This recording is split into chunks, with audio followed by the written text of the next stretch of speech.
In Venezuela, the country's legislature has convened for another 5-year term. It follows the bold U.S. military raid on the country's capital and the capture of President Nicolás Maduro and his wife. The National Assembly is the highest body of the legislative branch and presided over by Jorge Rodríguez.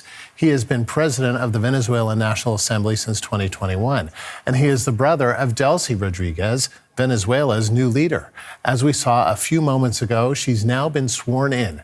Rodríguez served as Maduro's vice president since 2018, overseeing much of Venezuela's oil-dependent economy, as well as its feared intelligence service. She initially called Nicolás Maduro's capture a violation of international law, but she has now changed her tune, saying she is offering to collaborate with the Trump administration.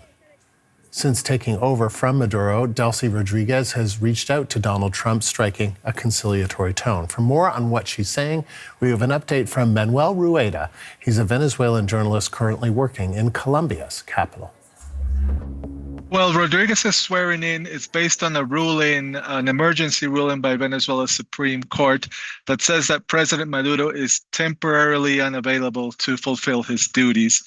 So Rodríguez has basically been given 90 days as interim president that can be extended for another 3 months with a vote from Venezuela's National Assembly.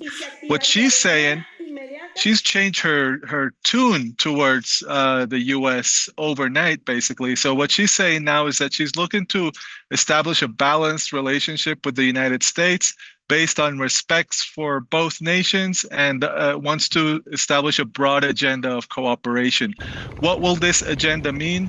We'll have to see in the following days. It could mean the U.S. reopening its embassy in Venezuela, for instance, recognizing the Venezuelan government, which they don't recognize. And also we'll have to see if there will be any moves with regards to oil companies, with regards to the liberation of political prisoners in Venezuela, and if the new Rodríguez government will agree to establish new elections. That's a key point that we don't know yet if it will happen.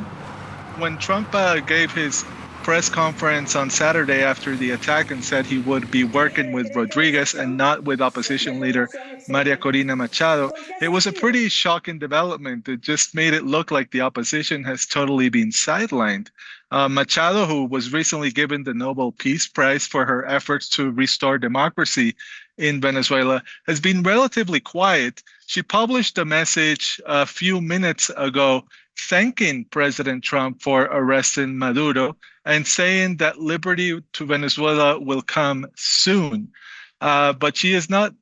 But this also, contradicts a previous message she had issued on Saturday after the attack, where she was saying that her protege Edmundo González should be immediately installed as president of Venezuela. Now, if you recall, there was an election in Venezuela in 2014, which the evidence shows that the opposition clearly won with around 70% of the vote. What the opposition is saying is that since they won the election, but Maduro stayed in power regardless, they should be given power right now. That's what María Corina Machado was saying on Saturday. She's kind of scaled that back. And what seems to be happening here is that there are negotiations between the Venezuelan opposition and the U.S. government over, whether the U.S. is really going to insist on a timeline for a new election or what will happen next. But yeah, the opposition has been caught flat-footed, I think, by this situation somehow. Journalist Manuel Rueda in Colombia's capital.